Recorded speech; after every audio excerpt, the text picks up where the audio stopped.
प्यारे दोस्तों, दानवीर कर्ण महाभारत के अहम पात्र थे। वह कुंती और सूर्यदेव के पुत्र थे। कुंती ने कर्ण को बचपन में ही नदी में प्रवाहित कर दिया था। उनका लालन पालन अधिरथ और राधा ने किया था। महाभारत की कथा के अनुसार कुंती ने लोकलाज के डर से पुत्र कर्ण को बचपन में ही एक बक्से में रख नदी में बहा दिया था। इस बक्से को भीष्म पितामह के सारथी अधिरथ और उनकी पत्नी राधा ने देखा और जब उसमें बच्चा मिला था उन्होंने उसका लालन पालन किया। पालनकर्ता माता के नाम पर कर्ण को राधेय भी कहा जाता है। कर्ण को दुर्योधन ने अंग देश का राजा बनाया, जिसके कारण उनको अंगराज भी कहा जाता है। कर्ण अर्जुन की तरह ही महान धनुर्धर थे। भगवान परशुराम ने स्वयं कर्ण की श्रेष्ठता को स्वीकार किया था। उनकी ख्याति दानवीर के तौर पर थी। वो इतने दानवीर थे कि उनसे कोई भी चीज अगर मांग ली जाए तो वो उसे दे देते थे। ये ही वजह है कि महाभारत युद्ध से ठीक पहले इंद्र ने उनसे उनके दिव्य कुंडल और कवच दान में मांग लिए थे। अगर ये दिव्य कुंडल और कवच कर्ण दान में नहीं देते तो उन्होंने कभी मृत्यु नहीं होती। लेकिन दोस्तों, क्या आप जानते हैं कि जब कर्ण की मृत्यु का समय निकट आ चुका था तो मरते हुए कर्ण ने ऐसे क्या कहा था कि जिससे श्री कृष्ण भी अपना रोना न रोक सके? आइए जानते हैं आज की इस वीडियो में। लेकिन उससे पहले इसी तरह की और रहस्यमयी जानकारी प्राप्त करने के लिए हमारे चैनल को आज ही सब्सक्राइब करें और बेल आइकॉन को प्रेस करें। जैसा कि आप जानते हैं कि कर्ण कुंती के पुत्र थे और जब सूर्य ने कुंती को वरदान दिया तो मंत्र बल से उन्हें पुत्र रूप में कर्ण की प्राप्ति हुई थी।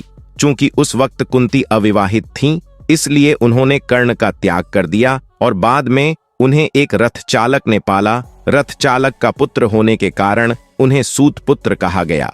वह वीर योद्धा थे और यही वजह है कि कर्ण की मृत्यु के बाद उसका अंतिम संस्कार भूमि पर नहीं किया गया था। दरअसल उन्होंने श्री कृष्ण से यह वरदान मांगा था कि मृत्यु के पश्चात मेरी देह का ऐसे स्थान पर अंतिम संस्कार कीजिए जहां कोई पाप न हुआ हो। बचपन में कुंती ने एक बार दुर्वासा महर्षि का बहुत अच्छे तरीके से अतिथि सत्कार किया था। इससे प्रसन्न होकर दुर्वासा ने कुंती को एक मंत्र दिया जिसके द्वारा वो किसी भी देवता को बुला सकती थी।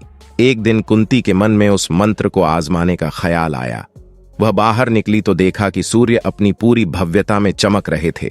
उनकी भव्यता देखकर वह बोल पड़ी, मैं चाहती हूं कि सूर्य देव आ जाएं। सूर्य देव आए और कुंती गर्भवती हो गई और एक बालक का जन्म हुआ। वो सिर्फ 14 साल की अविवाहित स्त्री थी। उसे समझ नहीं आया कि ऐसे में सामाजिक स्थितियों से कैसे निपटा जाएगा।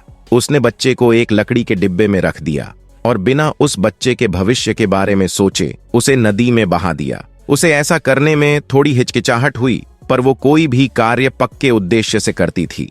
एक बार वो अगर मन में ठान लेती तो वो कुछ भी कर सकती थी। उसका हृदय करुणा शून्य था। कर्ण एक ऐसा पात्र था महाभारत में जिसे देव पुत्र होने के बावजूद भी सामाजिक प्रताड़ना का सामना करना पड़ा और उसको समाज में अस्वीकार किया गया। महाभारत की कहानी रोचक और दिल दहला देने वाली कहानियां से भरी हुई है। अंगराज कर्ण यानी सूर्यपुत्र कर्ण की मृत्यु महाभारत की कुछ इन्हीं घटनाओं में से एक है।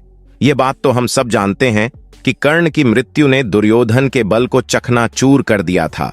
लेकिन क्या आप जानते हैं कि आखिर कर्ण की मृत्यु के बाद उसके परिवार का क्या हुआ? आखिर क्या हुआ उसकी पत्नी का जब उसे कर्ण की मृत्यु की सूचना मिली? अंगराज कर्ण की पत्नी का नाम रूशाली था। महाभारत में कर्ण की पत्नी रूशाली का वर्णन एक बुद्धिमान, चरित्रवान और पतिव्रता पत्नी के रूप में किया गया है। अंगराज कर्ण की तरह ही उनकी पत्नी रूशाली भी एक सूतपुत्री थी। एक सूतपुत्री होने के कारण अपने पिता आधिरथ के कहने पर कर्ण ने रूशाली से विवाह किया था। रूशाली दुर्योधन की विश्वास पात्र सारथी सत्यसेन की बहन थी और एक बुद्धिमान स्त्री भी थी। महाभारत में कर्ण की पत्नी रूशाली के बारे में बहुत ही कम वर्णन मिलता है, लेकिन रूशाली का तप और प्यार किसी स्त्री से कम नहीं था।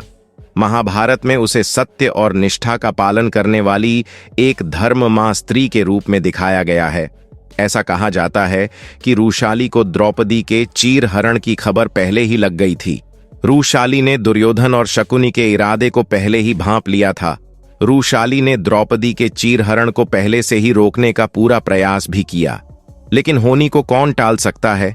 कहते हैं कर्ण की मृत्यु के बाद रूशाली की जीने की इच्छा लगभग खत्म ही हो गई थी। उसके बाद वह कर्ण की चिता पर ही उसके साथ सती हो गई। महाभारत के युद्ध में कर्ण के सारे पुत्र मारे जा चुके थे, लेकिन उसका और रूशाली का एक पुत्र अंत तक जीवित बचा हुआ था।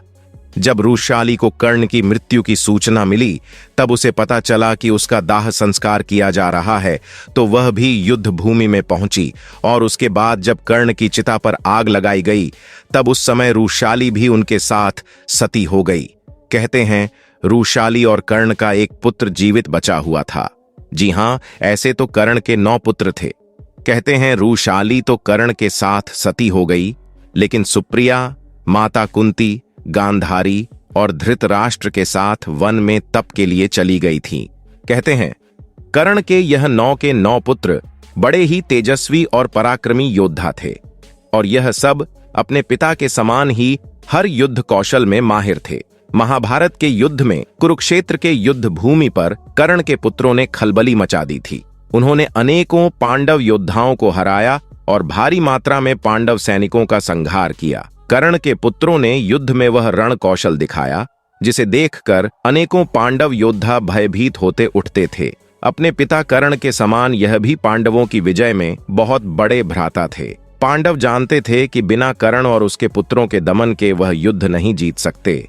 वही युद्ध के 17 दिन कर्ण और अर्जुन के बीच बड़ा घनघोर युद्ध हुआ, और जहां पर भगवान श्री कृष्ण की चतुराई और छल के कारण अर्जुन के हाथों वीरगति को प्राप्त हुए, उसी दिन कर्ण के 8 पुत्र वीरगति को प्राप्त हो गए थे। वहीं शत्रुंजय, वृषसेन और द्विपद को अर्जुन ने मारा। इस प्रकार कर्ण के 9 में से 8 पुत्र महाभारत के युद्ध में मारे गए।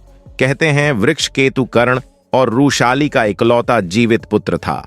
वर्षकेतु के पिता और अन्य सभी भाइयों का अंत हो चुका था, तथा उसकी माता भी कर्ण की चिता पर सती हो गई थी।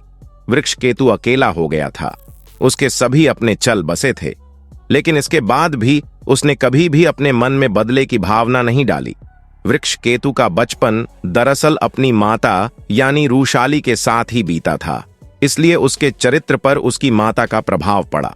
उसने कभी भी पांडवों के विषय में कुछ गलत नहीं सोचा, तथा उसने कभी भी अर्जुन को गलत नहीं माना। वृषकेतु धर्म और धर्म का ज्ञान रखता था। साथ ही उसे इस बात का भी ज्ञान था कि आखिर किन परिस्थितियों में कर्ण ने कौरवों का साथ दिया था। तो आप कर्ण के पूरे परिवार के बारे में क्या सोचते हैं? कमेंट बॉक्स में हमें जरूर बताइएगा।